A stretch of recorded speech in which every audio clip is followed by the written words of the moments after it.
Semana 4 do PET 2, vamos continuar aqui o nosso estudo sobre o quinhentismo e agora especialmente a carta de periódica minha, certo?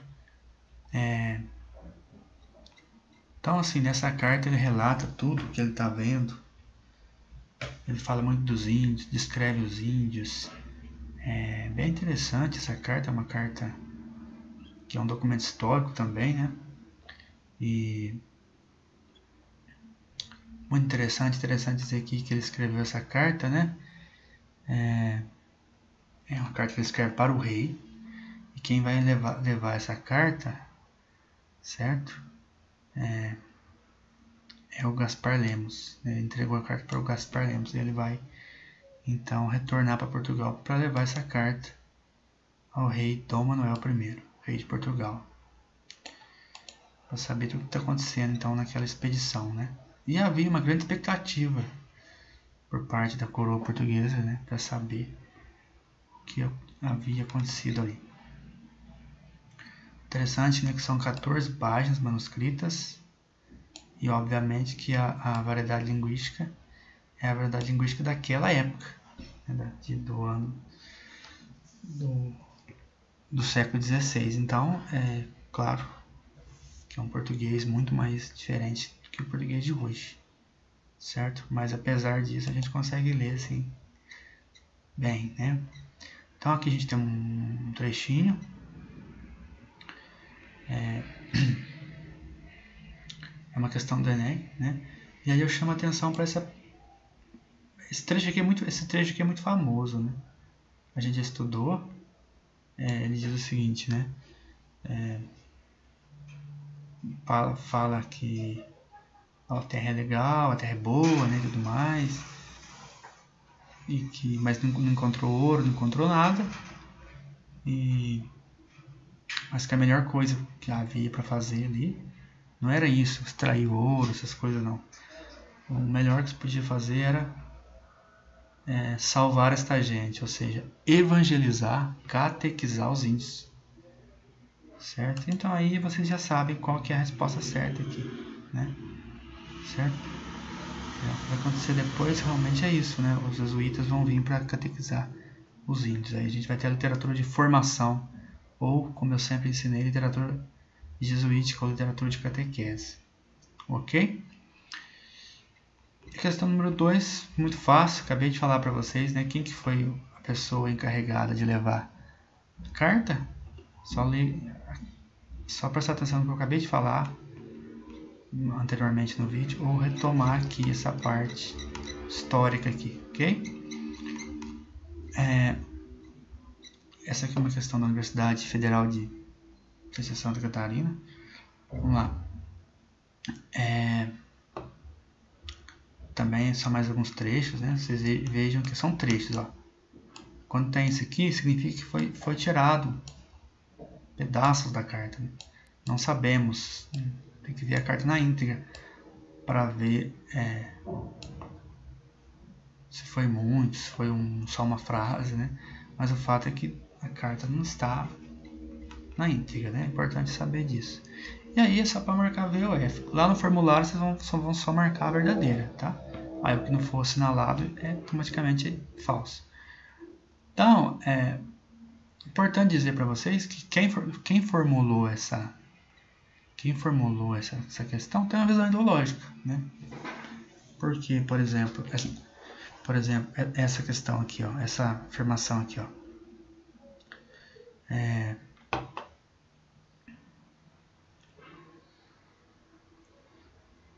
aqui, ó, a última, aliás.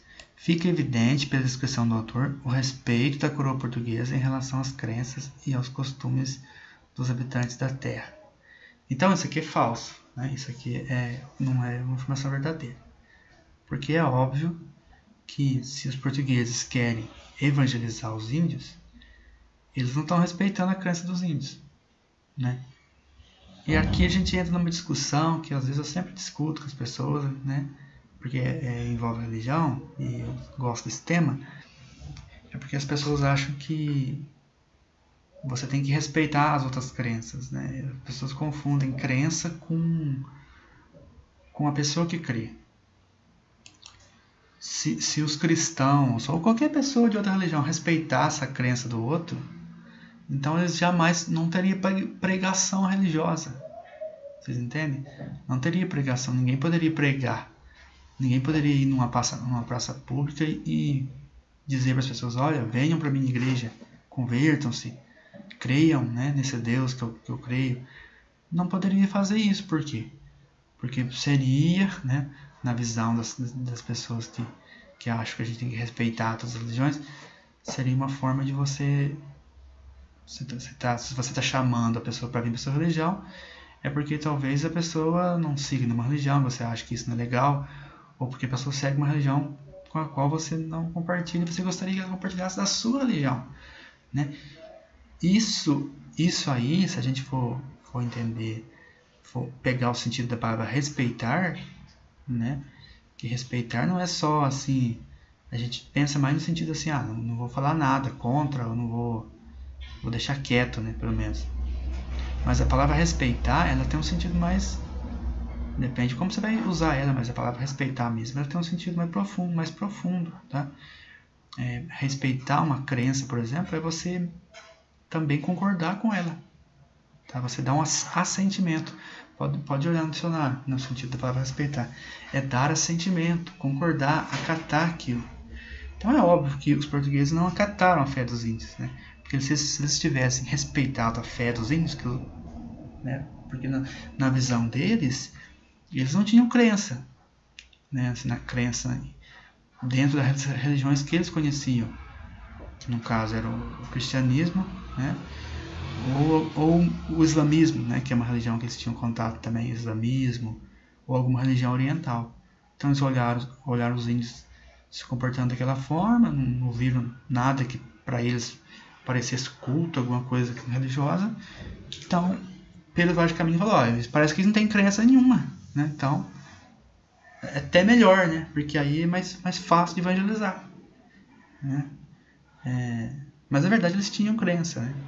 Na verdade depois eles vão ver que tinha, por exemplo, Tupã, né? Os guaranis criam um deus chamado Tupã e outras divindades, né? Cultuavam muito a natureza, né? Assim como todas as religiões assim primitivas, né? Esses povos primitivos, eles sempre cultuavam muito a coisa da natureza, certo? Ter o sol como Deus, a lua como Deus. Tupã, por exemplo, é o deus das matas, o deus da natureza, algo mais ou menos desse tipo. Então, só que, por isso que eu tô falando, quando a pessoa formula isso aqui, né, parece que a gente entende assim que, tá vendo, eles não respeitaram a crença dos índios, né? Como se, colocando isso no sentido negativo, né? Porque há muita gente que fala e defende essa tese, né? De que os portugueses não deveriam ter catequizado os índios, não deveriam ter chamado o índio à conversão, catequizado o índio, etc e tal. Mas isso não é um crime fazer isso, né? Muitos índios são muito gratos a terem recebido o evangelho, né? Então, só que as pessoas associam isso, né, à dominação, né? Então, assim, na verdade, a evangelização foi uma forma de dominar. Aí, se o índio fica mais submisso, ele acredita nos deuses cristãos, aí ele obedece aos portugueses, aí os portugueses vêm e dominam tudo. Essa visão é uma visão materialista, né? É uma visão ideológica. Você pode acreditar nela, você pode defender ela, mas você está esquecendo da transcendência, né? Os índios viam milagres acontecer, gente. Milagres aconteciam. Quando a gente estuda a história de São José de Anchieta, né, que foi o principal catequizador dos índios, que é também um autor, a gente estuda na literatura, porque ele escreveu poesia, escreveu teatro, né? A gente vê coisas assim extraordinárias que aconteciam. Os índios viam aquilo e eles ficavam maravilhados, né? Muitos convertiam, não só pela pregação, mas pelas coisas que os padres jesuítas faziam, né? Os milagres que aconteciam, curas, e às vezes muitos índios se convertiam porque viam vantagem também nisso, né? Viam ali que os jesuítas protegiam eles, os jesuítas ensinavam eles a fazer as coisas que eles não sabiam, né? Plantar, tecer, algumas coisas, né?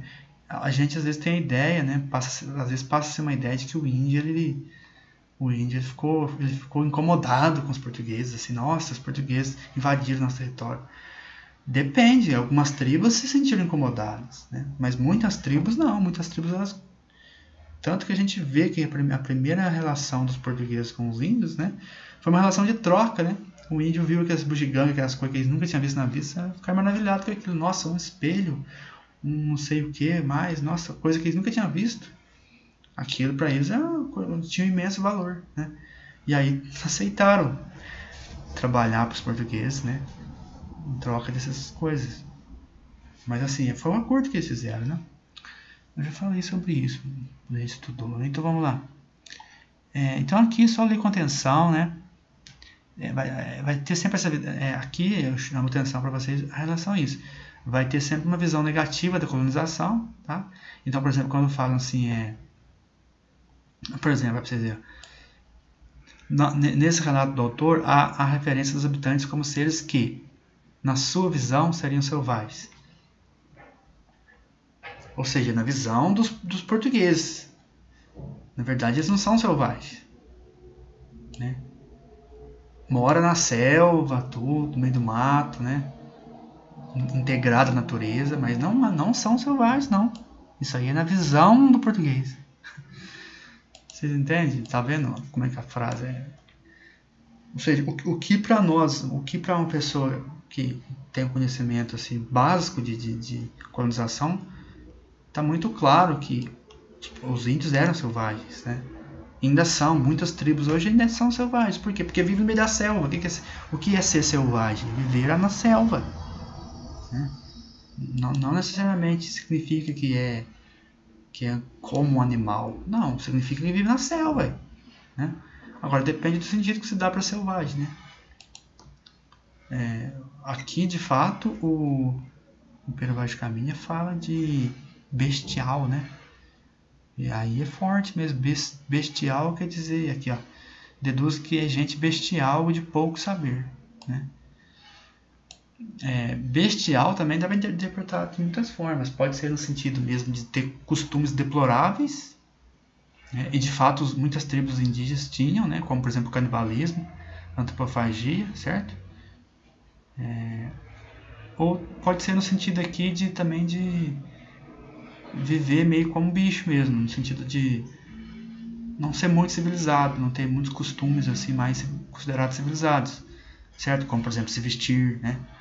Colocar mais roupa,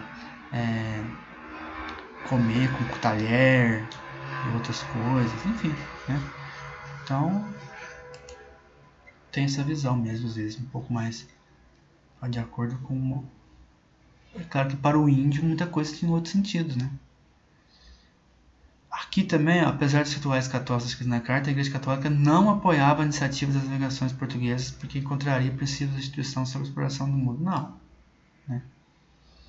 A Igreja Católica nunca viu essa questão da colonização como exploração do mundo, no sentido de exploração capitalista ou exploração de um opressor sobre um oprimido, né? Essa visão é marxista, né? A Igreja sempre viu a exploração, né, o que se chama de exploração, que pode ter um sentido de opressão, né? Mas aqui a gente entende como explorar, descobrir, né? Entrar em outros lugares que até então não se desconheciam. A Igreja sempre defendeu isso, e por isso vinham muitos padres juntos nas navegações, por isso os jesuítas vieram para catequizar os índios, porque a preocupação da Igreja é justamente evangelizar, né? Então, assim, e como eram terras que são terras extensas, né? Não havia assim também. As pessoas acham, por exemplo, que quando os portugueses chegaram aqui no Brasil, os índios eles tinham saído dessa noção assim de território, né? De terra mesmo, assim, essas terras aqui pertencem a mim, então ninguém mais vai... Não, eles tinham ali as propriedades deles, assim, tinham ali onde eles construíam suas ocas, tinha territórios demarcados, assim, que eles até tinham guerras e tribos por causa desses territórios, né? Era muito comum, havia muitas guerras entre as tribos. Mas assim, essa visão de posse de terra, como a gente tem hoje, né, de cada lugar no planeta, se não for público, tem um dono, né, tem um registro no cartório, coisa desse tipo, é óbvio que os índios não tinham essa visão, né? E quando os portugueses começaram a derrubar florestas e construir coisas, a ideia que se tem muitas vezes é que o índio sempre foi lá para defender aquele lugar e brigar com o branco porque estava destruindo a natureza ou estava pegando terra que é dele. Não, né? Se não fosse o lugar onde os índios tinham construído as suas coisas, aquilo não era terra de ninguém, na verdade, né? Então, assim, tem todas essas questões econômicas, tá? Mas você tem que ter uma visão mais geral, né? Não ficar preso a uma visão ideológica para responder. Então, são 3 afirmativas corretas, ok? Então é isso, chegamos à final da semana 4.